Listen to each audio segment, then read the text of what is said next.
இந்த அருமையான இந்த நாளிலே அருள்தந்தை அவர்கள் அன்னை மரியாளுடைய மகிமை மாண்பை பற்றி பேச வேண்டும் என்று எனக்கு அழைப்புதல் தந்திருக்கின்றார். ஆகவே இந்த அழைப்பினையே தந்த அருள்தந்தையருக்கு மனமான நன்றிகள்.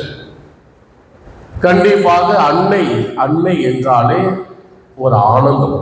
அன்னை, அம்மா, அன்னை என்று சொல்லும் பொழுது, ஆகவே அப்பேற்பட்ட அந்த அன்னை நமது திருச்சபைக்கு ஒரு முக்கியமான இடத்திலே அவர் வைக்கப்பட்டிருக்கின்றார். பார்க்கின்றோம், கடவுள் உலகத்தை படைத்து பழைய ஏற்பாடு முழுவதுமாக கடவுள் மக்களை வழிநடத்தி கொண்டு வந்தார். அதன் பிறகு ஆண்டவர் இயேசு கிறிஸ்து மீட்பர் பிறக்கின்றார். பிறக்கும் பொழுதுதான் ஆண்டவர் ஒரு பெண்ணை தேர்ந்தெடுக்கின்றார். ஆனால் பழைய ஏற்பாட்டிலே பார்க்கின்றோம், பல இடங்களிலே இந்த அன்னையை பற்றி அதிகமாக பேசப்பட்டுள்ளது. எசையா, இறைவாக்கினர் இதெல்லாம் பார்க்கும் பொழுது அன்னையை பற்றி அதிகமாக பேசப்பட்டிருப்பதை நாம் பார்க்கின்றோம். ஆனால் அதே நேரத்திலே அன்னை அதிகமாக பேசப்படுவது புதிய ஏற்பாட்டிலே பார்க்கின்றோம். புதிய ஏற்பாட்டிலே மிக அருமையான ஒரு வாழ்வு, அன்னை மரியாளுடைய வாழ்வை பார்க்கின்றோம். மிக சிறப்பான ஒரு வாழ்வு. கடவுள் கண் பார்வையில் பேறு பெற்றவராக தேர்ந்தெடுக்கப்பட்டிருக்கின்றார். கடவுள் தேர்ந்தெடுக்கின்றார். யாரை தேர்ந்தெடுக்கலாம் என்று பார்க்கும் பொழுது, பெண்களிலே பேறு பெற்ற நபராக, உலகிலேயே இருந்த பெண்களிலே பேறு பெற்ற நபராக ஆண்டவருடைய கண் பார்வையில் அன்னை மரியாள் தேர்ந்தெடுக்கப்பட்டார். ஆகவே அந்த அளவுக்கு அன்னை மரியாளுடைய வாழ்வு ஒரு புனிதமான வாழ்வு. பார்க்கின்றோம், அமல உருப்பவி மாசு மறுவின்றி பிறந்த அன்னை மரியாள், சுவைக்கு நன்னம்மாளுக்கு பிறந்த இவர்கள் பார்க்கிட்டோம். அவர் பிறந்த பிறகு ஆலயத்திலே பல வருடங்களாக பணி செய்தார். அதன் பிறகு வீட்டு சென்று அன்னை மரியாள் திருமணத்திற்கு முன்பாகவே தூய் ஆவியால் கருவுற்றார் என்றெல்லாம் பார்க்கின்றோம். பார்த்து மிக அருமையான ஒரு வாழ்வு, கடவுளால் தேர்ந்தெடுக்கப்பட்ட வாழ்வு, கடவுளால் ஆசீர்வதிக்கப்பட்ட வாழ்வை பெற்றவர் அன்னை மரியாள். இந்த உலகிலேயே எந்த ஒரு நபரும் வாழ முடியாத அளவுக்கு வாழ்ந்தவர். ஆனால் இருப்பினும் அப்படிப்பட்ட வாழ்வை நாம் நினைத்து பார்த்து அன்னையை நாம் மகிமைப்படுத்திக்கிட்டோம், ஆட்சிப்படுத்திக்கிட்டோம். திருச்சபை எந்த இடத்தில் அன்னையை வைத்திருக்கிறது என்பதை நாம் உணர்ந்து பார்க்க வேண்டும். திருச்சபை முதலிலே திருச்சபையை பார்க்கிறோம். திருச்சபை நாம் கன்னி மரியாளுக்கென பல நாட்களை ஒதுக்கி இருக்கின்றோம். என்ன நாட்களை கன்னி மரியாளுக்கு ஒதுக்கி இருக்கின்றோம்? சனிக்கிழமை மாதாவுக்குரிய நாள் என்று ஒதுக்கி இருக்கின்றோம். அப்புறம் இல்ல, சனிக்கிழமை என்ன கிழமைகள்? சனிக்கிழமை, ஒரு சில இடத்துல புதன்கிழமை சகாய மாதா ஒதுக்கி இருப்பாங்க, பார்த்துருக்கீங்களா? சகாய மாதா புதன்கிழமையும் அதிகமான இடங்களில் புதன்கிழமை சகாய மாதாக்கென ஒதுக்கி வைக்கின்றார்கள். ஆகவே இவ்வாறாக அன்னைக்கென ஒரு சில நாட்கள், அதை விட அதிகமாக அன்னைக்கென மாதம் முழுவதுமாக ஒரு சில மாதங்கள் அன்னைக்காக ஒதுக்கப்பட்டிருக்கிறது. எந்த மாதம்? மே மாதம் வணக்க மாதம் என்று சொல்லுவோம். மே மாதம் வணக்க மாதம். மாதா கோயில் மற்ற பங்கு ஆலயத்திலே 31 நாட்களுமாக அன்னைக்கென வாழ்த்து அன்னையுடைய வாழ்வு, அன்னையுடைய பொன்மொழிகளை பற்றி மிக அருமையாக 31 நாட்களும் தியானிக்கும் வகையில் ஒரு புத்தகமெல்லாம் தயாரிக்க வைக்கப்பட்டு இவ்வாறாக அவர்கள் அன்னை மரியாதை நாம் நினைத்து பார்க்கின்றோம். அதன் பிறகு அக்டோபர் மாதம் முழுவதுமாக ஜெபமாலை மாதம் அருள் சகோதரிகள் அன்பியங்கள் மூலமாக வீடு வீடாக சென்று ஜெபமாலை ஜெபித்து வருகின்றோம். அந்த அளவுக்கு அன்னை மரியாளுடைய மாதம் முழுவதுமாக இருக்கிறது. அதே போல சனிக்கிழமை, புதன்கிழமை. அதே போல அன்னை மரியாளுக்கென ஒரு சில நாட்கள் அன்னை மரியாளுக்கென நமது தாய் திருச்சபை குறிக்கப்பட்டிருக்கின்றது. ஒவ்வொரு மாதமும் ஒவ்வொரு நாட்கள், ஒவ்வொரு சில மாதத்தில் 2-3 நாட்கள் கூட அன்னை மரியாளுக்கென வைக்கப்பட்டிருக்கின்றார்கள். பார்க்கின்றோம், முதல் மாதம் என்ன மாதம்? ஜனவரி. எந்த நாள்? ஜனவரி 1ஆம் தேதி இறைவனின் தாய் அன்னை மரியாள் இறைவனின் தாய் என்று முதல் நாளிலேயே பார்க்கின்றோம். முதல் நாள் என்ன, கோயிலுக்கு போவோம், ஆண்டவரே நல்லபடியா இருக்கணும். அப்படி இருக்கும் பொழுது யாரை எடுத்துக்காட்டாக கொண்ட வாழ்வு? அன்னை மரியாளை ஒரு எடுத்துக்காட்டாக கொண்ட வாழ்வை இறைவனின் தாயாக தேர்ந்தெடுக்கப்பட்ட அளவுக்கு அன்னை மரியாள் வாழ்ந்தால், அதே போல நாமும் கடவுளுடைய பிள்ளைகள், கடவுளுடைய மகன், கடவுளுடைய மகள், கிறிஸ்தவன், உண்மையுள்ள கிறிஸ்தவனாக வாழ முதல் நாளிலேயே நம்மையே கடவுளுக்கு அர்ப்பணிக்கக்கூடிய ஒரு வாய்ப்பு. 2வது மாதம் பிப்ரவரி என்ன 11 லூர்து மாதம், அது தெரியும், லூர்து மாதம் தெரியும். மார்ச் மாதம் 25 என்ன மாதம்? மாதா மங்கள வார்த்தை, கபிலியத்துக்கு மங்கள வார்த்தையை சொன்னது. ஏப்ரல் மாதத்துல பழைய மிஸ்ஸல்ல பார்க்கும்போது இயேசு சபையின் அன்னைன்னு ஒரு 23ஆம் தேதி சொன்னாங்க. 26ஆம் தேதி நல்ல ஆலோசனை மாதம் சொல்லியிருக்காங்க. மே மாதம் முழுவதுமாக நாம் அன்னைக்கென உட்படுத்தப்பட்ட நாள். அதுலேயே ஒரு சில நாட்கள் இருக்குது. மே மாதத்திலேயே 24 சகாய மாதா, 31 எலிசபெத் அம்மனை சந்தித்தது. அருமையாக சொல்லியிருக்கீங்க. ஜூன் மாதம்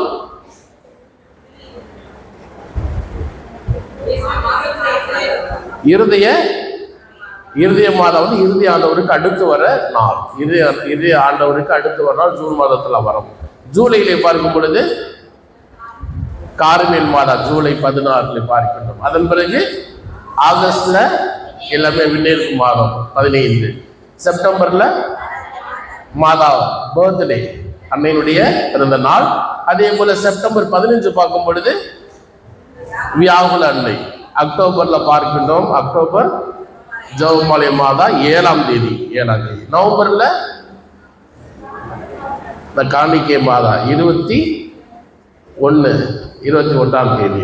டிசம்பர்ல பார்க்கும் பொழுது 8ஆம் தேதி அமலோருக்கும் அன்னை. ஆகவே இவ்வாறாக மாதம் முழுவதுமாக அன்னைக்கென பல நாட்களை நமது தாய் திருச்சபை குறித்து வைத்து பார்க்கின்றது. ஆகவே இதையெல்லாம் பார்க்கும் பொழுது அன்னை ஒரு சிறந்த ஒரு இடத்திலே வைக்கப்பட்டிருக்கின்றார் என்பதை நாம் பார்க்கின்றோம்.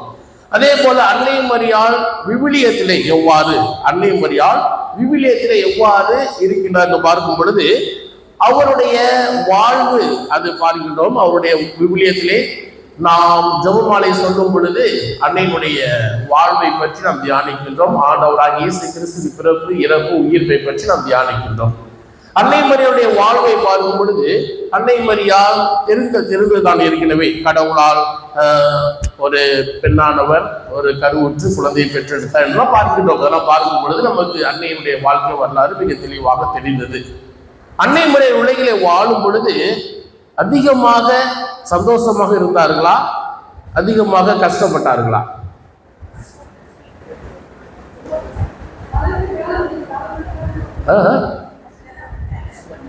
ஒண்ணு கேட்கல. அதிகமா கஷ்டமா அதிகமா சந்தோஷமா? ஆனா 4 மறை உண்மைகள்ல துக்க தேவரகசியங்கள் வரலையே, சந்தோஷ தேவரகசியம் தானே அம்மா வந்திருக்காங்க. 5 பேர், 5 சந்தோஷ தேவரகசியங்கள் பார்த்துருக்கீங்களா? 5 சந்தோஷ தேவரகசியத்திலே அம்மா வராங்க. அப்போ சந்தோஷம் அதிகமாக தானே இருக்கும்.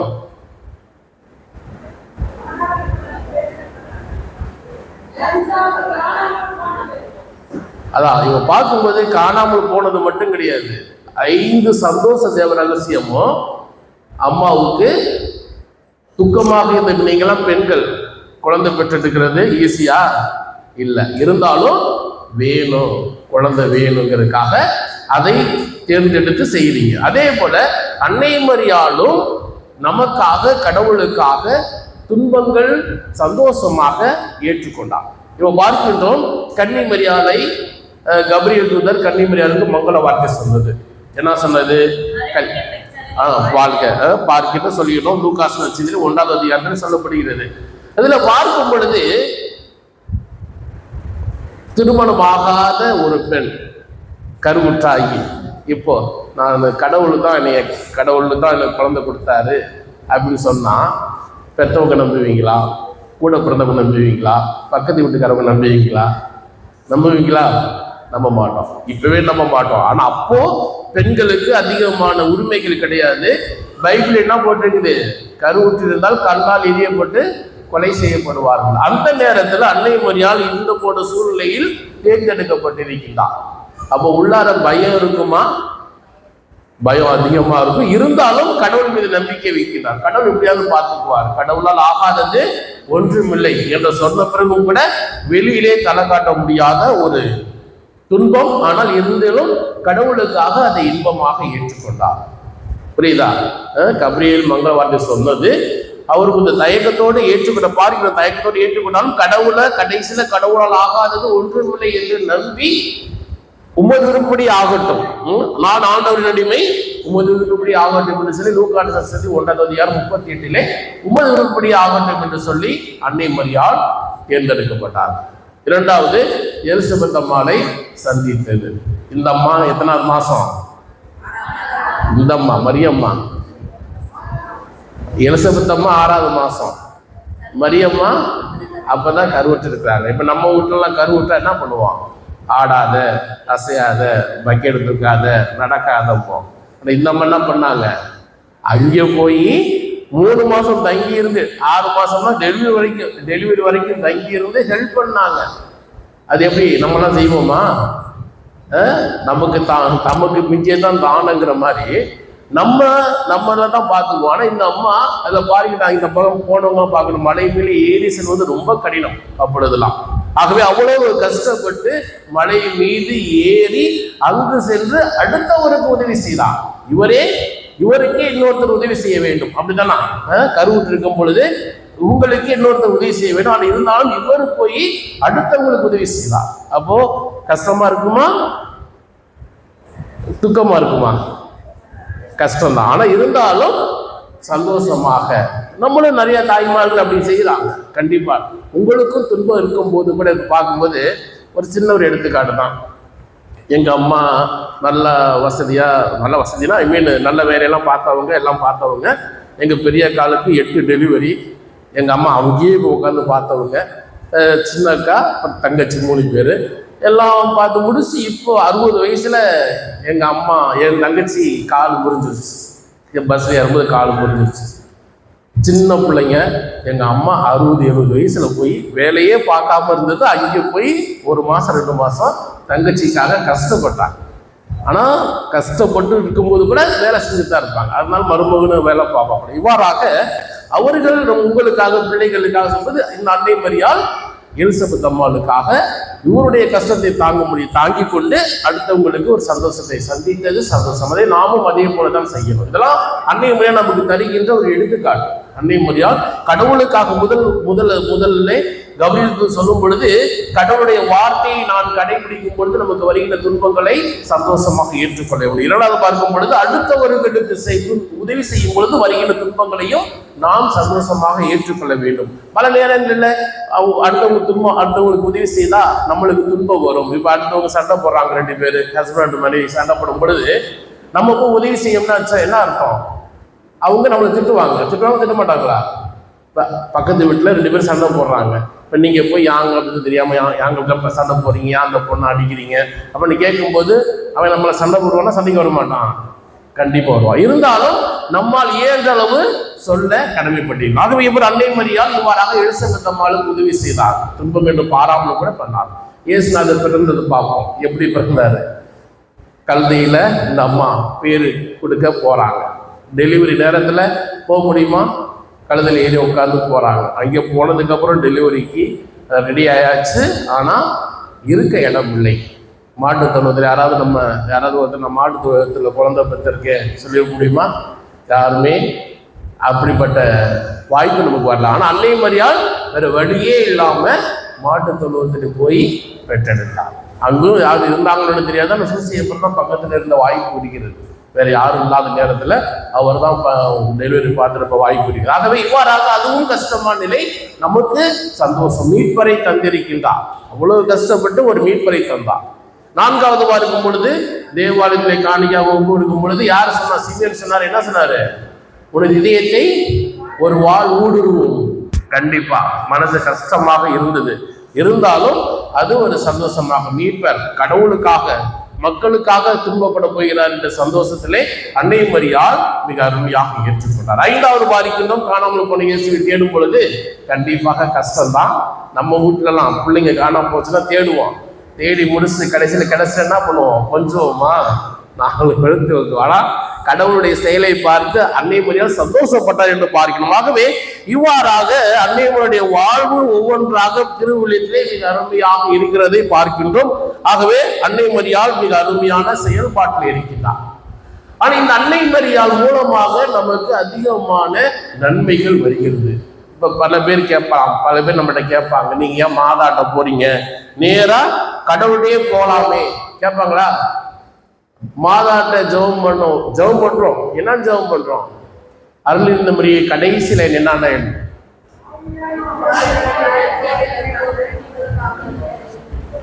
எங்களுக்காக வேண்டிக் கொள்ளும் தான் போட்டிருக்கோம். ஆனா அன்னை மரியாள் தருவாங்க.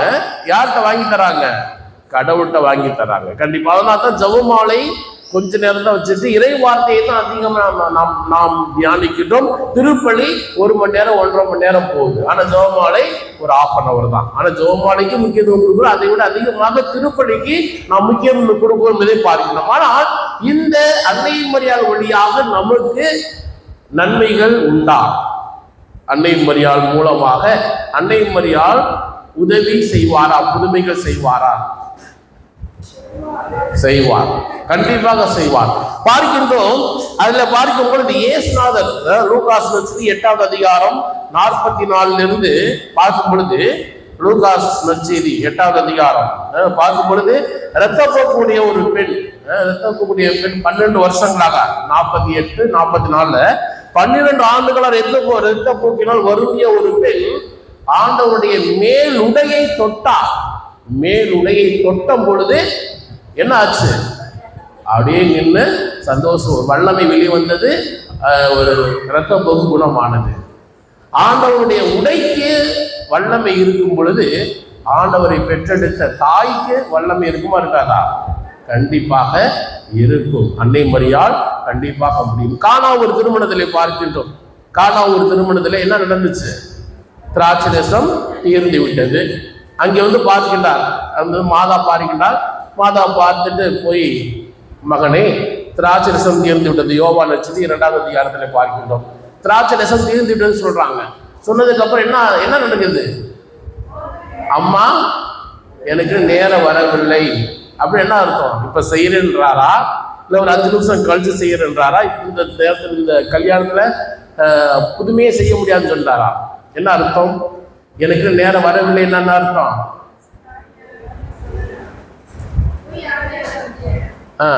இப்ப செய்யறேன்னாரா, அடுத்த திருமணத்துக்கு செய்யறேன்னு சொன்னாரா? இப்ப செய்யறேன்னாரா? எனக்கு நேரம் வரவில்லைன்னு சொல்லிட்டாருல்ல.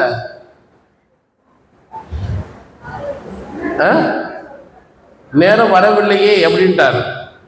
இப்ப இந்த நேரத்துல எனக்கு இன்னும் அந்த வல்லமை, எனக்கு இன்னும் கடவுள் சொல்லல புதுமை செய்ய நேரம் வரவில்லை, இந்த நேரத்துல கல்யாணத்துக்கு கிடையாதுன்ட்டார். ஆனா அம்மா சொன்னாங்களேங்கிறதுக்காகவே கடவுள்கிட்ட பேசி அந்த நேரத்தை உடனடியா வாங்கி சொன்னார், செய்தார். அதான் மரிய ஜான்வியானி தெரியுமா? யாருன்ட்டு? யாரு? பங்கு தந்தையுடைய பாதுகாவலர். அவர் சொல்லுவார், முடியாது என்று சொன்ன கடவுளையும் முடியும் என்று சொல்ல வைத்தவள் அன்னை மரியாள். முடியாது என்று சொன்ன கடவுளையும் முடியும் என்று சொல்ல வைத்தவள் அன்னை மரியாள். ஆகவே கானா ஒரு திருமணத்திலே முடியாது என்றார். ஆனால் இருந்தாலும் முடியாதுன்னு சொன்ன வாயாலேயே கடவுளை முடியும் என்று சொல்லுவது. அதே மாதிரி நமக்கும் கடவுள் தர லேட் பண்ணாலும் கூட அன்னை மரியாள் பரிந்து பேசும் பொழுது கண்டிப்பாக நமக்கு கிடைக்கும். Praise the Lord. மரியே வாழ்க, மரியே வாழ்க. ஆகவேதான் மரியாள் மூலமாக நாம் ஜெபிக்கின்றோம். நாமும் ஜெபிக்கின்றோம், நேரடியாக ஜெபிக்கின்றோம். அதே நேரத்தில் மரியாளுடைய பரிந்துரையும் கேட்கின்றோம். இங்கிருந்து நிறைய பேர் வேளாங்கண்ணிக்கு போறாங்க, ஏன் நம்பிக்கை இல்லாம போறாங்க? போறோம். அதே போல நாம் கடவுளை கண்டிப்பாக இருக்கிற இடத்துல அங்கே போனாலும் திருப்பலி, அங்கே போனாலும் இதே வார்த்தை, அங்கே போனாலும் கடவுளுடைய வார்த்தை தான். இங்கு வரும், இங்கு அதிகமான இடங்களிலே அதிகமான நபர்களுக்கு அதிகமான புதுமைகள் நடக்கிறது. இது எல்லாமே நம்பிக்கை தான் மிக முக்கியம். நமது வாழ்விலே நம்பிக்கை முக்கியம். ஆண்டவர் கூட ஒரு ஜெபம் பண்ணார். ஆண்டவர் ஜெபம் பண்ணார், ஆனா கேட்கப்படவில்லை. எந்த ஜெபம்? பர்வத முறை கேட்கப்படலையா? இல்ல. கெட்செமனி தோட்டத்துல ஜெபம் பண்ணார், ஞாபகம் இருக்கா? கெட்செமனி தோட்டத்துல ஜெபம் பண்ணார். அவ்வாறு ஜெபம் பண்ணும் பொழுது என்ன சொன்னாரு? இந்த துன்பக்கிண்ணம் என்னை விட்டு அகட்டும் தந்தையே. லூகாஸ் நற்செய்தியில 22:42 22வது அதிகாரம் 42 பார்க்கிற 3 வித்தியாசமான 3 நற்செய்தியில மத்தேயுல இருக்குது, மார்க்ல இருக்குது. இதுல பார்க்கும்போது மத்தேயு லூக்கால தந்தையே உமக்கு விருப்பமானால் இந்த துன்பகுணத்தை என்னிடமிருந்து அகற்றும், உமது விருப்பம் தான் இருந்து வரட்டும், ஆனால் என் விருப்பப்படி அல்ல உமது விருப்பப்படியே. அப்ப இயேசுவின் விருப்பம் என்ன? அப்பைக்கு வேண்டாம் அப்படின்னு தான். ஆனா இருந்தாலும் பரவாயில்ல உன் விருப்பப்படியே அப்படின்றார். ஆனா இருந்தாலும் இயேசுவினுடைய விருப்பத்தை கூட கடவுள் நிறைவேற்ற தயங்கினார். ஆனால் கன்னிமரியாவுடைய விருப்பத்தை மிக விரைவாக கடவுள் நிறைவேற்ற என்று பார்க்கின்றோம். ஆகவே கன்னிமரியாருடைய கடவுள் தான், இயேசுநாதர் தான் எல்லாமே, இயேசுநாதர் தான் எல்லாமே. அம்மா இருக்கனால, அம்மாங்கிறனால, அம்மாவுடைய பரிந்து பேசினால் அது நமக்கு நடந்தது என்பதை பார்க்கின்றோம். ஆகவே இப்பேற்பட்ட இயேசுநாதருடைய சிலுவைக்கு மதிப்பு இருக்குதா? இயேசுநாதர் சிலுவை போறோம், பெந்தகோஸ்தேக்காரங்க எல்லாருமே சிலுவையை பெருமையாக நினைக்கின்றார்கள். அந்த சிலுவைக்கு எப்படி மதிப்பு வந்தது? கல்வாரியிலே இறைமகன் இயேசு தொங்கியதனால். எத்தனை மணி நேரம் தொங்கினாரு? 3 மணி நேரம். 3 மணி நேரம் தொங்கிய அந்த சிலுவை மத்திய நற்செய்தியில 27:45 பார்க்கிறோம். நண்பகல் 12 மணி முதல் 3 மணி வரை எல்லாம் தொங்கினார். தொங்கிட்டு அதுக்கப்புறம் எடுத்துட்டாங்க. அந்த 3 மணி நேரம் இயேசுநாதர் சிலுவையை பயன்படுத்தியதால் இன்று வரை எல்லா கிறிஸ்தவர்களும் சிலுவையை பெருமையாக நினைக்கின்றோம். இயேசுநாதர் தொங்குனால் தான். அதுக்கு முன்னாடி தூக்கு கயிறு மாதிரி தான் நினைச்சாங்க, சிலுவையை ஒரு கேவலமாக. ஏன்னா நம்ம இப்போ தூக்கு கயிறுகளை தொங்குற மாதிரி யார் தவறு செய்தாலும் அவர்களை சிலுவையிலே அறைந்து கொலை செய்தார்கள். அப்பேற்பட்ட அந்த சிலுவை இறைமகன் இயேசு தொட்டதால், இறைமகன் இயேசு தொங்கியதால் அந்த சிலுவை புனிதமாக மாறியது.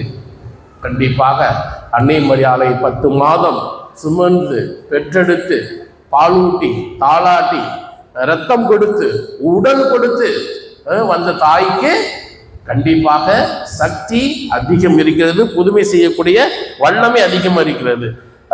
பேதுரு பார்க்கின்றோம் திருத்தூதர் பணியிலே 3வது அதிகாரம் 6வது வசனத்திலே பேதுரு நடந்து போயிட்டு இருக்கும்போது ஒருத்தர் கால் ஊனமா படுத்திருப்பார்.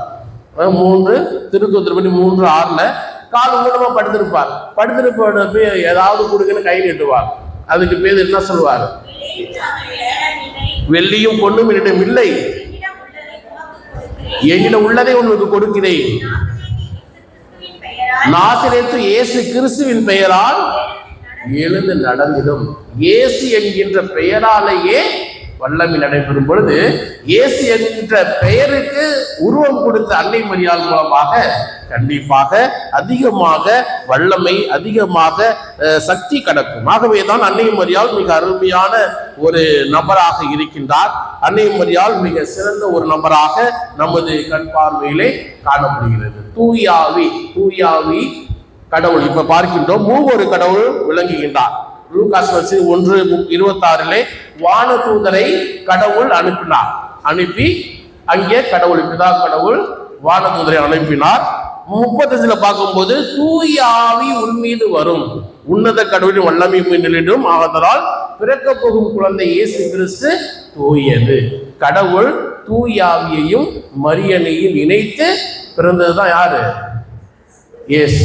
ஆக மரியன்னையையும் அன்னை மரியாளையும் எப்பொழுதுமே பிரிக்கவே முடியாது. ஆகவேதான் பெந்தகோஸ்தே பெருவிழாவின் பொழுது அவங்களாம் உட்கார்ந்து ஜெபம் பண்ணிட்டு இருக்கிறாங்க. நிறைய பேர் ஜெபம் பண்ணாங்க, சீடர்கள் தனியா ஜெபம் பண்ணாங்க. ஆனா பெந்தகோஸ்தே பெருவிழாவின் போது அன்னை மரியாள் அங்கு இருந்தார். பார்த்துருக்கீங்களா? திருத்தூதர் பணியிலே 1வது அதிகாரம் பார்க்க பெந்தகோஸ்தே பெருவிழாவை இருக்கும் பொழுது அதை பார்க்கும் பொழுது அன்னை மரியாள் அவரோடு இருந்து ஜெபிக்கும் பொழுதுதான் பரிசுத்த ஆவி வந்ததை பார்க்கின்றோம். ஆகவே இவ்வாறாக அன்னை மரியாளுக்கும் பரிசுத்த ஆவிக்கும் மூவொரு கடவுளுக்கும் அதிகமான தொடர்புகள் இருக்கிறது. பரிசுத்த ஆவியையும் அன்னை மரியாளையும் பிரிக்க முடியாது. எல்லா பரிசுத்த ஆவி கூட்டமும் பார்க்கும் பொழுது ஒரு சில இடங்களில் ஜெபமாலை மூலமாக நடைபெறும். ஜெபமாலை அவர்கள் ஜெபித்துக் கொண்டுதான் இருப்பார்கள் என்பதை பார்க்கின்றோம். ஆகவே என்பார்களே அன்னை மரியாளுக்கு அதிகமான பண்புகள், அதிகமான நன்மைகள் இருப்பதை நாம் அறிந்திருக்கின்றோம். இந்த ஜெபமாலை எவ்வாறு செய்ய ஆரம்பிச்சாங்கன்னு தெரியுமா? ஜெபமாலை எவ்வாறு செய்ய ஆரம்பிச்சாங்க? அதுக்கப்புறம் அதுக்கு முன்பாக பார்க்கும் பொழுது தொடக்கத்திலே திருப்பாடல்கள் எத்தனை திருப்பாடல்கள் இருக்கிறது?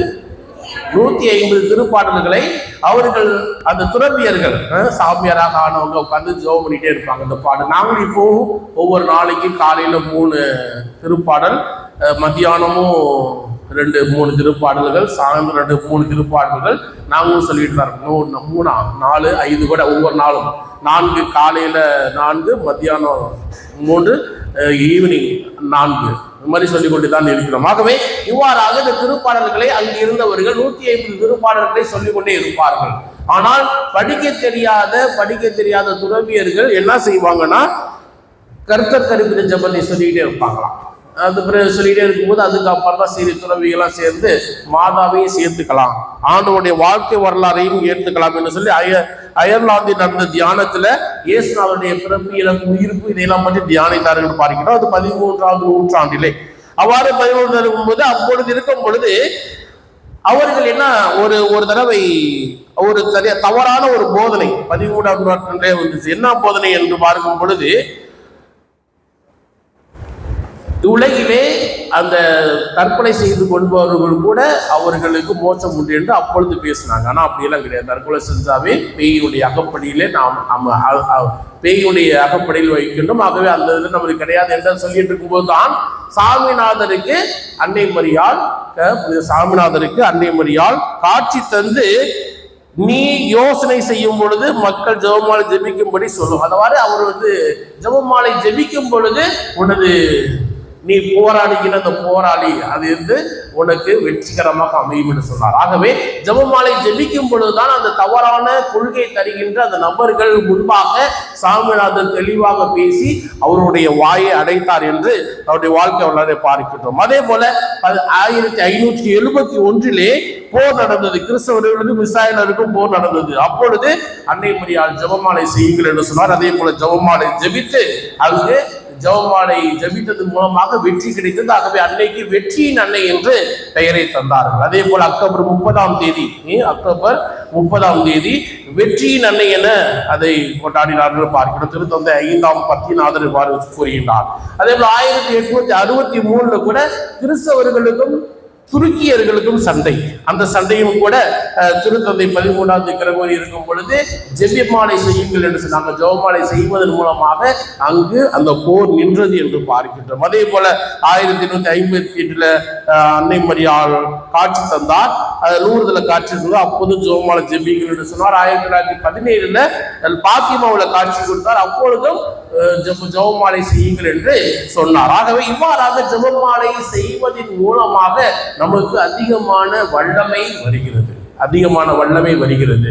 4 ஜெபமாலைகள் என்னென்ன? 4 மறை உண்மைகள்: சந்தோஷ தேவ ரகசியங்கள், ஒளியின் தேவ ரகசியங்கள், துக்க தேவ ரகசியங்கள், மகிமை தேவ ரகசியங்கள். 4 பேருமே ஒரு சில பேர் சொல்லுவாங்க.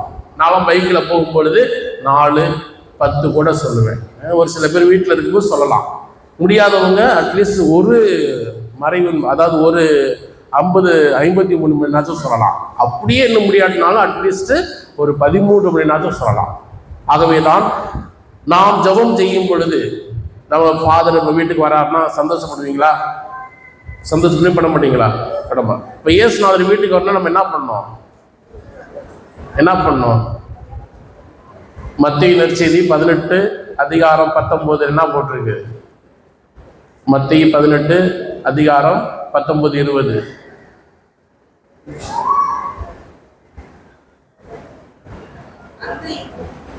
மத்தேயு 18:19-20. உங்களுள் இருவர் மண்ணுலகில் தாங்கள் வேண்டும் எதை குறித்தும் மனம் ஒத்திருந்தால் விண்ணுலகில் இருக்கும் என் தந்தை அதை அவர்களுக்கு அருள்வார். ஏனெனில் 2 அல்லது 3 பேர் என் பெயரின் பொருட்டு எங்கே ஒன்றாக கூடுகின்றார்களோ அங்கே அவர்களிடையே நான் இருக்கிறேன். தெரிஞ்ச வசனம் தான். Praise the Lord. இந்த வசனம் தெரிஞ்சது தானே, எங்கே 2 3 பேர் 2 பேர் கூடி ஜெபிக்கின்றார்களோ அங்கே அவர்கள் மத்தியிலே நான் இருக்கின்றேன். இப்ப இயேசுநாதர் நமது வீட்டுக்கு வரணும்னா என்ன பண்ணணும்? நம்ம ஜெபம் பண்ணோம். யார் யாரெல்லாம் தினமும் ஜெபமாலை சொல்றோம்? வெரி குட், கொஞ்சம் தான் வருது. Okay, very good. 365 நாள்ல அட்லீஸ்ட் ஒரு 300 நாள்னாச்சும் சொல்றீங்களா? இல்ல 365 நாள் சொல்லுவீங்களா? Very good, praise the Lord. மரியே வாழ்க. அந்த ஜெபமாலையின் மூலமாக அந்த ஜெபம் தாசன் போட்டாவே யார் வந்து உட்காருவா? இயேசுநாதர் வந்து உட்காருவாங்க. ஜெபமாலை சொல்லும்போது யார் வந்து உட்காருவா? அன்னை மரியா. இது எல்லாமே எவ்வளவு நேரத்துல? ஒரு 5 நிமிஷத்துக்கு கூட சொல்லலாம். முடியாதவங்க லவ் ஃபாதர் விஜய் டிவியில் சீரியல் வருது, சன்னில் வருது, பாலிமாரில் வருது, இசட்டமில் வருது, எதை பார்க்கறது? ஒரே டிவியில் 4 பேரும் 4 பேர், நாத்தனா ஒரு பக்கம் இழுக்கும், மருமக ஒரு பக்கம் இழுப்பாங்க, மாமியா ஒரு பக்கம் இழுப்பாங்க. இப்படி தானே? இப்படி இழுக்கும் போது டிவி பார்க்கறதுக்கே டைம் இல்லை. உங்களுக்குள்ளாரையே அப்படியெல்லாம் இருக்கக்கூடாது. half an hour நிப்பாட்டிட்டு ஜெபமாலை ஜெபிக்க வேண்டும், இறை வார்த்தை படிக்க வேண்டும், புகழ்ச்சி பாடல்கள் பாட வேண்டும். இவ்வாறு பாடும் பொழுது கண்டிப்பாக ஆண்டவருடைய அருள் கிடைக்கும், அன்னையருடைய ஆதரவும் கிடைக்கும். இவ்வாறாக இருக்கும் பொழுது நமது வாழ்வு மென்மேல் உயரும். கடவுள் நமது வாழ்விற்கு தேவையான அனைத்து நன்மைகளையும் தருவார். அதே மாதிரிய ஜான் வியானி சொல்லுவார், கடவுளை மனிதனாக ஆக்கிய அன்னை மரியாள். ஆக்குனாங்களா? கடவுளை மனிதனாக உருவாக்கிய அன்னை மரியாள் மனிதர்களை கடவுளாக மாற்ற, கடவுளை போல மாற்ற, கடவுளுடைய சாயலாக மாற்ற அவர் முயற்சி செய்கின்றார். பார்க்கிறோம், இறைமகன் இயேசு உயிர்த்து விண்ணகம் சென்று விட்டார். சென்ற பிறகு அதிகமான இடங்களிலே அன்னை மரியாள் காட்சி தந்திருக்கிறார். கரெக்டு தானே? எல்லா இடத்துலயும் அன்னை மரியாள் காட்சி தந்து என்ன சொன்னாங்க? என்னைய கும்பிடுனாங்களா? இல்லை, ஜெபமாலை செய், இறைவனுக்காக இறைவனை வேண்டிக்கங்க, கடவுள்கிட்ட வேண்டிக்கங்க, கடவுளை ஜெபம் பண்ணுங்க, பைபிளை படிங்க, நல்லவங்களா வாழ்ந்து காட்டுங்க. இறை வார்த்தையை காணாமற் திருமணத்தில் அவர் சொல்வதையெல்லாம் செய்யுங்கள் சொன்னார் இல்லையா? யார் சொன்னது? அன்னை மரியாள் சொன்னார். அவர் சொல்வதையெல்லாம் செய்யுங்கள், அது ஒண்ணு போதும். அவர் சொல்வதை செய்தாலே போதும். இல்லப்பா நான் நான் சொல்றதெல்லாம் கடைபிடிக்கிறேன்னா கை தூக்குங்க. யாருமே இல்லை. இயேசுநாதர் சொல்வதை கடைபிடிக்கிறீங்களா? அடுத்தவரை அன்பு செய்றீங்களா? அதுக்கப்புறம் லூகாஸ் நற்செய்தியில 5ஆம் அதிகாரம் இருக்கும். 5ஆம் மத்தையில 5ஆம் அதிகாரம் மிக அருமையான, எனக்கு ரொம்ப பிடிச்சமானது. அது செஞ்சாலே நம்ம இந்த வாழ்வு மென்மேலும் சிறந்ததாக இருக்கும். லூகாஸ் நற்செய்தி 5ஆம் அதிகாரம் 44 5:44, மத்தேயு 5:44.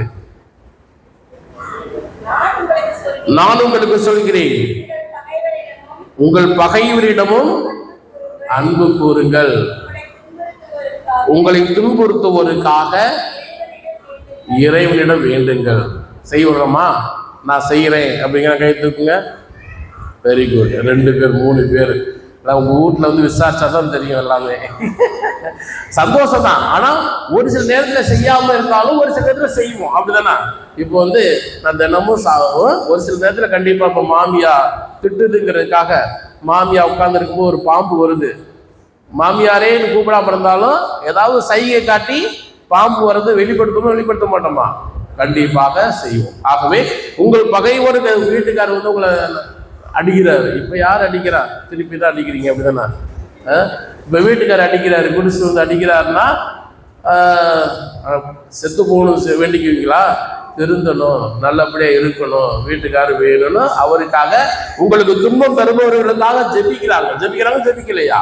கண்டிப்பாக. அதுதான் கிறிஸ்தவ வாழ்வு. அதுதான் நாம் வெளிப்படுத்துகின்றோம். ஆகவே அன்பானவர்களே, இவ்வாறாக அதிகமான செயல்களில் நாம் ஈடுபடுகின்றோம். இறை வார்த்தையை நாம் கேட்கின்றோம். மத்தேயு நற்செய்தியிலே மலைப்பொழிவிலே பார்க்கின்றோம். மலைப்பொழிவிலே அமைதி ஏற்படுத்துவோர் பேறு பெற்றோர், ஏனெனில் கடவுளுடைய மக்கள் என அழைக்கப்படுவர். நம்ம அமைதி ஏற்படுத்துறோமா? இல்லை நல்லா அமைதியா இருக்கிற இடத்துல கெடுக்கிறோமா? நல்லா இருக்கிற குடும்பத்துல போய் நீ ஏன் உன் மருமகளுக்கு எல்லாம் பண்ணிட்டு இருக்கிற, நீ பண்ணாத அப்படின்னு சொல்லிட்டு நல்லா நல்லா இருக்கிற குடும்பத்திலையும் கும்மி வைக்கிற ஒரு சில பேர் இருக்கிறாங்க. அப்படிதானே? அமைதியை ஏற்படுத்தினா மட்டும்தான் நாம் கடவுளுடைய மக்கள், கடவுளுடைய பிள்ளைகள். அமைதியை கெடுத்தோம்னா யாருடைய பிள்ளையா மாறிடுறோம்? சாத்தானுடைய பிள்ளை. அதனுடைய வேலையே அதுதான். சாத்தானுடைய வேலையே அமைதியா இருக்கக்கூடாது. ஆகவே நாம் அமைதியால் அமைதியை நிலைநாட்டுபவர்களாக இருக்க வேண்டும். அவ்வாறு அமைதியை நிலைநாட்டும் பொழுதுதான் நமது வாழ்வு மென்மேல் உயரும். ஆகவே அன்னை மரியாள் அதிகமான இடங்களிலே அமைதியை நிலைநாட்டினால் அவர் அதிகமாக நமக்காக துன்பங்கள் அதிகப்பட்டார். இதுல பார்க்கும்போது அன்னை மரியாளுடைய 7 வியாகுலங்கள் கேள்விப்பட்டிருக்கீங்களா? 7 வியாகுலங்கள். வியாகுலம் துன்பங்கள். அன்னை மரியாள் பட்ட 7 துன்பங்கள் கேள்விப்பட்டதுண்டா? சர்வேட்ஸ் சிஸ்டர்ஸ், நாங்கள் எங்களுடைய சபை MSS சபை, எங்களுடைய பாதுகாவலர் சலேசியார், பாதுகாவலி வியாகுல அன்னை. ஆகவே 7 வியாகுலங்கள், 7 அன்னை மரியாள் துன்பங்கள் பார்க்கும்போது, முதலாவது லூகாஸ் 2ஆம் அதிகாரம் 25-35 பார்க்கும்போது சிமியோன் உரைத்த அந்த மொழி. சிமியோன் உரைத்தாரே, உனது இதயத்தை உனது வாழ் ஊடுருவும் ஒன்று. 2வது பார்க்கும்போது மத்தேயு நற்செய்தி 2ஆம் அதிகாரம் 13 முதல் 15 வரை பார்க்கும்போது மகனை தூக்கி கொண்டு எகிப்துக்கு போறது. கஷ்டம் தானே? பிறந்த உடனே குழந்தை தூக்கிட்டு போறது கஷ்டமா ஈஸியா? கஷ்டம்தான். அது 3வது பார்க்கும்போது லூகாஸ் நற்செய்தி 2ஆம் அதிகாரம் 41 முதல் 50 வரை காணாமல் போன இயேசுவை தேடி கண்டுபிடித்தது. 4வது பார்க்கும் பொழுது லூகாஸ் 23, 27 23 அதிகாரம் 27-31 வரை கல்வாரியிலே பெற்றெடுத்த மகன் கல்வாரியிலே நோக்கி சிலுவை சுமந்து போவதை பார்த்து கண் கலங்கிய அந்த துக்கம். 5வது பார்க்கும்போது யோவான் நற்செய்தி 19ஆம் அதிகாரம் 25-30 வரை உள்ள வாசகங்கள். இயேசு சிலுவையில் அறையப்படுவதை பார்த்தார். இயேசு சிலுவையில் அறையப்படுவதை பார்க்கின்றார். 6 லூகாஸ் 23:50-54 வரை சிலுவையிலிருந்து இயேசுவின் உடலை இறக்கி அவங்க மடியில வச்சு அழுகுறாங்க. 7வது பக்கம் லூகாஸ் 23:55-56 வரை பார்க்கும்போது இயேசுவை கல்லறையில் அடக்கம் செய்யும் பொழுது கண்டிப்பாக இப்போ இறந்த பிறகு அழுவோம், ஆனா கடைசியா கல்லறைக்கு போகும்போது ரொம்ப அழுவான், கடைசியா பார்க்கணும். இவ்வாறாக அன்னை மரியாள் 7 துன்பங்கள் பெற்றார் என்று பார்க்கணும். ஆகவே நமக்காக அன்னை மரியாள் அதிகமான தன் வாழ்க்கையே திறந்திருக்கிறார். நமது வாழ்க்கையை தியாகம் பண்ணி நம்மளை போல இப்ப நம்ம கல்யாணம் பண்ண சிஸ்டர் எல்லாம் பார்த்தீங்கன்னா திருமணமே ஆகாம ஃபாதர் சிஸ்டர் இருக்கிறது போல அன்னை மரியாதை போல தான் அன்னை மரியாதை எடுத்துக்காட்டாக கொண்டுதான் நாங்களும் வாழ்ந்து கொண்டிருக்கிறோம். ஆகவே அன்னை மரியாளும் அதே போல ஒரு புனிதமான ஒரு வாழ்வு வாழ்ந்ததால் என்று அன்னை விண்ணக மன்னக அரசியாக உயர்த்தப்பட்டார். நாமும் திருமணம் ஆனாலும் கூட திருமணத்தின் மூலமாக நீங்கள் உங்கள் கணவரை அன்பு செய்து வாழணும். அதை கல்யாணத்துல போல வாக்குறுத்துறோம்ல, அது ஒரு ஒரு ஒரு அட்டையில பார்க்கும் பொழுது மதிக்கவும் இடத்துல யாரோ ஒரு மாவுக்கு மேல சும்மா கிறுக்கி விட்டாங்க. சும்மா மாவுக்கு மேல சும்மா கிழிச்சா இருக்கும், மிதிக்க ஒண்ணும் அவன் ஓக்கம் மிதிக்கும்னு சொல்லிட்டான். அவரை பார்த்து இல்லப்பா தேடி பார்த்தா யாரோ கிறுக்கி வச்சிருக்கிறாங்க. ஆகவே நடக்கிறது தான் சொல்றான் போல இருக்கு. ஆகவே இவ்வாறாக நாம் அடுத்தவர்களை மதிக்கவும், கணவன் மனைவியுடைய மதிப்பு இருக்கணும், பிள்ளைகள் பெற்றோருடைய மதிப்பு இருக்கணும். இதெல்லாம் அன்னை மரியாள் கடவுளை மதித்து வாழ்ந்தது போல நாமும் கடவுளை மதித்து வாழணும். அன்னை மரியாள் கடவுளுடைய இறை வார்த்தையை கேட்டு அன்பு மகளாக வாழ்ந்தது போல நாமும் கடவுளுடைய பிள்ளைகளாக மகனாக மகளாக வாழணும். கிறிஸ்தவர்கள் சொல்றோம், கிறிஸ்தவன் என்ன அர்த்தம்? கிறிஸ்து பிளஸ் அவர்கள், கிறிஸ்து பிளஸ் அவன் தான் கிறிஸ்து, அவள் தான் கிறிஸ்து, அவர்கள் தான் கிறிஸ்து என்று சொல்லும் அளவுக்கு நமது வாழ்வு சிறந்து விளங்க வேண்டும். ஆகவே அன்பானவர்களே, அருமையான நேரத்திலே நாம் வந்திருக்கின்றோம். அன்னை மரியாள் மூலமாக நாம் அதிகமாக நன்மையை பெற்றுக்கிற கண்களை மூடுவோர் நிமிடம் அன்னை மரியாள் வைத்து பார்ப்போம். அன்னை மரியாள் நமக்கு அதிகமான நன்மைகளை செய்து வருகின்றார், நமக்காக பரிந்து பேசுகின்றார். ஆகவே இந்த நாளிலே அன்னை ஆண்டவரை மெசியா இல்லத்தை நோக்கி வந்திருக்கின்றோம், இறை வார்த்தை கேட்க வந்திருக்கின்றோம், நமது வாழ்வை ஒரு புதுப்பிக்க வந்திருக்கின்றோம். அன்னை மரியாதை போன்று புனிதமான ஒரு வாழ்வு வாழ வந்திருக்கின்றோம். ஆகவே அன்னை மரியாதை நமக்காக பரிந்து பேசி நமக்கு நல்ல ஒரு வரத்தையும் தந்து உதவ அன்னை நோக்கி அன்னைக்குரிய அந்த ஜபத்தை சொல்லி நாம் இந்த ஜபத்தை இந்த சொற்பொழிவை நிறைவு செய்வோம். அதில் இந்த மாதிரியே வாழ்க, ஆண்டவருடனே பெண்களுக்கு ஆசிரியப்பட்ட ஒரு நீரே உடைய திருவயசி கன்னியாகி இயேசுவும் ஆசீர்வதிக்கப்பட்டவரே. புனித மரியே இறைவனின் தாயே, பாவங்கள் எங்களுக்காக இப்பொழுது எங்கள் வேளையிலும் வேண்டிக் மரியே வாழ்க, மரியே வாழ்க, மரியே வாழ்க. இயேசுவே நன்றி.